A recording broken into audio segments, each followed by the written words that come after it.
Hey everyone, welcome back to the channel. Today we need to talk about Northern California because over the last several weeks the seismic picture up there has shifted in a way that I think deserves a much closer look than it's been getting. If you've been following the channel, you know I don't like to be alarmist for the sake of clicks. I'd much rather walk you through the actual data, show you the maps, show you the historical record, and let you draw your own conclusions. So that's exactly what we're going to do today.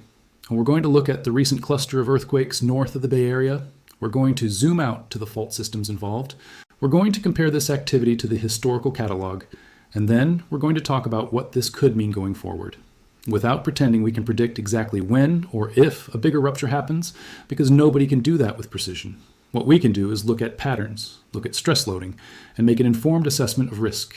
Over the past couple of months, the region straddling Lake, Mendocino, and Sonoma counties has lit up on the seismic monitoring networks. We're talking about a string of moderate earthquakes. Nothing catastrophic on its own, but the clustering in both space and time is what's catching my attention, along with a few seasoned seismologists I follow. The activity is centered on a stretch of country that most people outside the region have never heard of, but if you live there, you know these names.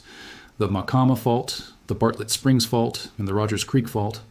These are the lesser-known cousins of the San Andreas. Not as famous, not as long in most segments, but absolutely capable of producing damaging earthquakes. And in some ways, they're more poorly understood because they simply don't get studied or funded the way the San Andreas does. What we've seen recently is a handful of magnitude 4 range earthquakes spread across a period of a few weeks, plus one earthquake that stands out from the rest, a magnitude in the mid-5 range that hit near the Mendocino-Lake County line, and turned out to be one of the largest instrumentally recorded earthquakes for that specific stretch of fault in the modern seismic record. When I say modern record, I mean the era where we've had dense enough seismometer coverage to say with confidence, this is the biggest one we've measured here. That's a big deal. When an earthquake breaks a record for a fault segment, it tells you two things. First, it tells you the fault was capable of holding more strain than people might have assumed based on smaller background seismicity. Second, and this is the part that makes seismologists sit up, it raises the question of whether this was the main event, or whether it was itself a warning sign, a foreshock, for something bigger still to come. Here's something I want to spend a little time on, because I think it's counterintuitive for a lot of people watching. When a fault ruptures and fully releases the stored strain along that segment, you typically see a robust aftershock sequence. The rock along the rupture zone is fractured, destabilized, and it needs to settle. So you get a cascade of smaller earthquakes that gradually die off over days, weeks, sometimes months, following a fairly predictable decay pattern that seismologists have documented since the early 20th century. What we did not see after this mid-5 magnitude event was a big, sustained aftershock sequence. We got a handful of small earthquakes in the days that followed, and then things went quiet remarkably fast. On the surface, that might sound like good news. Oh, it's over, nothing more happening. But when I look at that pattern next to what we know about how mature strike-slip faults typically behave after a significant rupture, the lack of a robust aftershock sequence can actually be read as evidence that the fault did not fully rupture. It could mean that only a limited patch let go, while the surrounding fault segments that have been locked and loading strain for decades, remain intact and are now potentially closer to their own failure point because of stress transferred onto them by the rupture that did occur. This is a well-documented phenomenon called stress transfer, or Coulomb stress triggering if you want the technical term. When one segment of a fault ruptures, it doesn't just release energy locally, it actually redistributes stress onto adjacent segments. Sometimes that stress transfer pushes a neighboring segment further from failure. But sometimes, and this is the scenario that keeps regional seismologists paying close attention to this part of California, it pushes a neighboring segment closer to failure, effectively loading the spring a little more. So when I say this could be a foreshock sequence rather than a completed rupture, that's what I mean. It's not fear-mongering, it's pattern recognition based on established seismological behavior. Now let's talk about something that doesn't get discussed enough. We don't actually have these faults mapped as precisely as most people assume. You'd think that in a state as seismically active and as heavily studied as California, every significant fault would be perfectly delineated on a map somewhere, with precise depth profiles, precise segment boundaries, and a confident slip rate history. The reality is messier. A lot of our fault mapping in the more rural parts of Northern California is based on a combination of surface geology, historic earthquake locations, and LiDAR surveys that have only become widely available in the last couple of decades. Away from the urban corridors, mapping resolution drops off substantially. This actually happened before, and it's worth revisiting because it's such a clean example. Back in 2014, a magnitude 6 earthquake struck near Napa, and caused roughly $1 billion in damage, collapsed building facades, ruptured water mains, extensive damage to older masonry structures in the historic downtown. The fault responsible, the West Napa Fault, was barely on anyone's radar before that earthquake. It wasn't a headline fault. It wasn't in the top-tier hazard assessments. And then it ruptured, and in hindsight, geologists could go back and say, yes, actually, there were subtle surface expressions of this fault that we simply hadn't connected into a coherent, continuous structure. I bring this up because I think the same blind spot likely exists for parts of the Macama and Bartlett Spring systems. We know the broad trace of these faults. We have decent slip rate estimates from paleoseismic trenching in a handful of locations, but the idea that we've fully characterized every segment, every step over, every place where these faults might link up with an adjacent structure and rupture together, that's overconfident. And when faults link up during a rupture instead of breaking independently, that's exactly the mechanism that turns a moderate magnitude 6-something earthquake into a much larger magnitude 7+ event.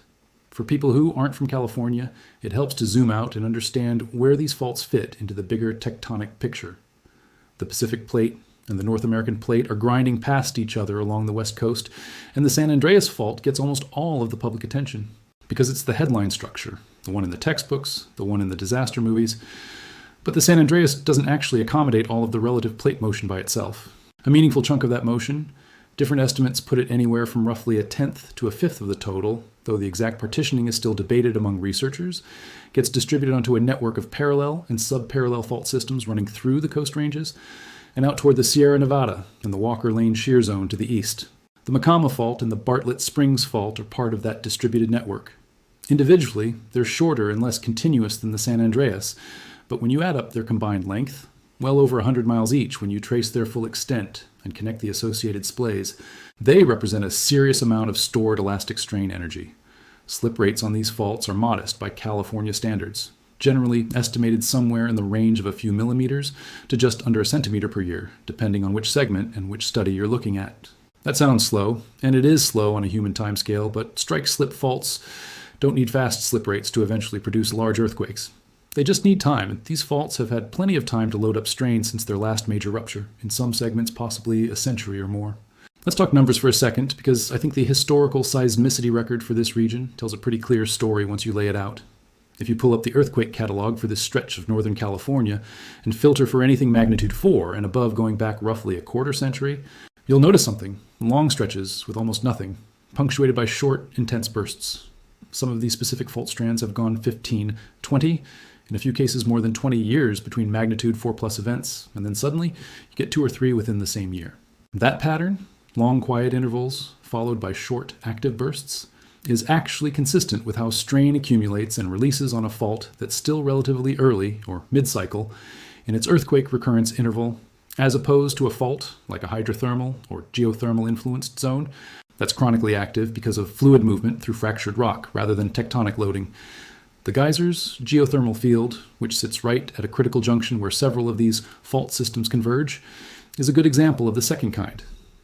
It produces a near-constant stream of small to moderate earthquakes because of induced seismicity from the geothermal operations and natural hydrothermal fluid circulation.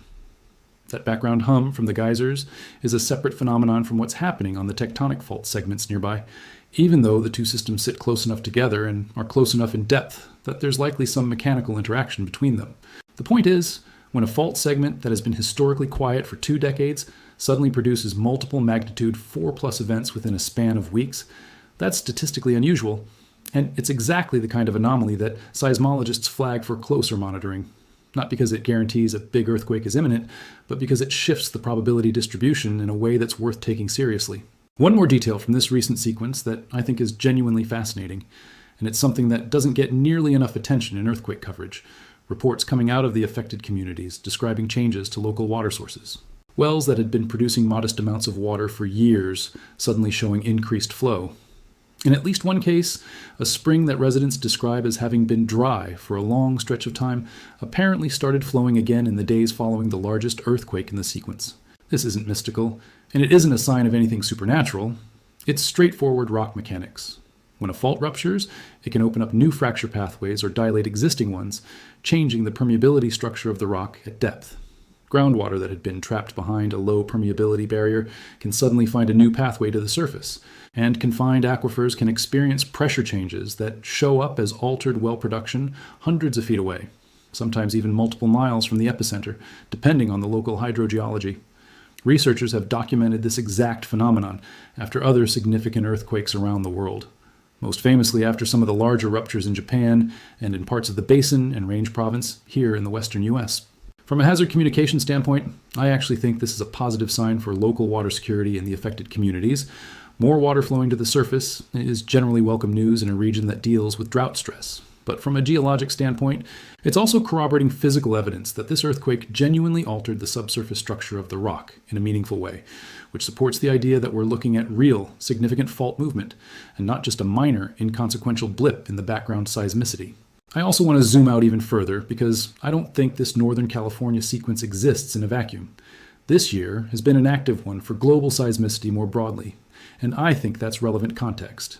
We've seen a notably large earthquake sequence in South America this year, a significant rupture off the coast of Mexico, repeated significant activity in the Philippines, reactivating a fault zone that had already produced a major earthquake earlier in the year, and elevated seismicity reported around parts of the Southwest Pacific. None of these events are mechanically causing the Northern California activity in any direct sense. The plate boundaries involved are too far apart and too mechanically decoupled for that kind of direct triggering over such distances, at least according to the consensus understanding of how stress transfer works at a global scale. But there is a looser, more statistical argument that some seismologists find compelling. The global seismic energy release tends to run in multi-year cycles of relatively higher and relatively lower overall activity, and that we may currently be in a period of elevated global activity, compared to the relatively quiet stretch a couple of years back. If that's true, it doesn't tell us anything about exactly which fault breaks next or when, but it's a reasonable piece of context for why this feels, subjectively, like a particularly active stretch, because in aggregate terms it very well might be. I want to be careful here, because this is exactly the kind of claim that gets overstated in disaster content corners of the internet.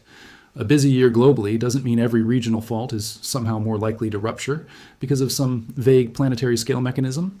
What it probably does mean is that we're simply more attuned to the pattern right now, and that background rates of large earthquakes do genuinely fluctuate over multi-year windows for reasons that aren't fully understood, without needing to reach for anything beyond normal stochastic variability in a complex system. Let's bring this back to the practical question everyone actually wants answered. Is a bigger earthquake coming? I want to be straightforward with you. Nobody. Not me, not the USGS, not the top researchers who spend their entire careers studying these fault systems can tell you with any precision when a specific fault segment is going to rupture, or exactly how large that rupture will be.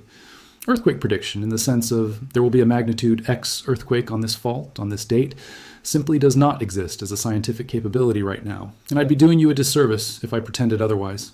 What we can do, and what I've tried to walk you through today, is probabilistic reasoning based on observable patterns. Elevated seismicity on a historically quiet segment, an earthquake that set a modern-era record for the area, an aftershock sequence that looks abbreviated relative to what we'd expect, from a complete rupture, physical evidence of subsurface fracturing via the groundwater changes, and a broader tectonic setting where these faults are known to be capable of producing magnitude 6 to potentially low magnitude 7 events under the right rupture scenario, especially if adjacent fault strands link up during a single event. Put all of that together, and I think it's fair to say this region has moved from background risk to elevated risk requiring attention, without moving all the way to imminent, certain large earthquake incoming. That's an important distinction, and I don't want to blur it for the sake of a dramatic headline. If you live in this part of Northern California, Lake County, Mendocino County, Northern Sonoma County, and the surrounding areas, this is a good moment to review your earthquake preparedness, not because a specific catastrophe has been forecast, but because that's just good practice for anyone living in an active seismic zone. And the recent activity is a useful reminder. A few practical things worth doing this week if you haven't already. Put together a basic emergency kit with enough water and non-perishable food for at least 3 days per household member. Know how to shut off your gas line if you smell gas after shaking. Secure heavy furniture and water heaters to wall studs if you haven't already. And have a family communication plan in case cell networks get congested after a significant event, since local calling capacity is often the first thing to degrade, even when the network itself stays up. If you're in an older home, especially one with an unreinforced masonry chimney or foundation, it's worth getting a professional assessment of your seismic retrofit status, because a surprising number of older Northern California homes still haven't been updated to modern bracing standards. None of this is meant to cause panic. It's the same advice I'd give anyone living in this region on any given week. The recent seismicity just makes it a timely reminder rather than an abstract suggestion. So that's where things stand right now with the Northern California fault systems. We've got a genuine cluster of moderate earthquakes on historically quiet fault segments, a record-setting event for the immediate area, an aftershock pattern that raises more questions than it answers, corroborating physical evidence from groundwater changes, and a broader context of elevated global seismic activity that, while not directly causal, adds to the sense that we're in an active period. I'll keep tracking this one closely and update you the moment anything meaningfully changes, whether that's a significant new event, updated fault modeling from USGS, or new research on stress transfer in this specific fault network. If you found this useful, consider subscribing so you don't miss the next update, and drop your questions in the comments. I try to get through as many as I can in follow-up videos. Stay prepared, stay informed, and I'll see you in the next one.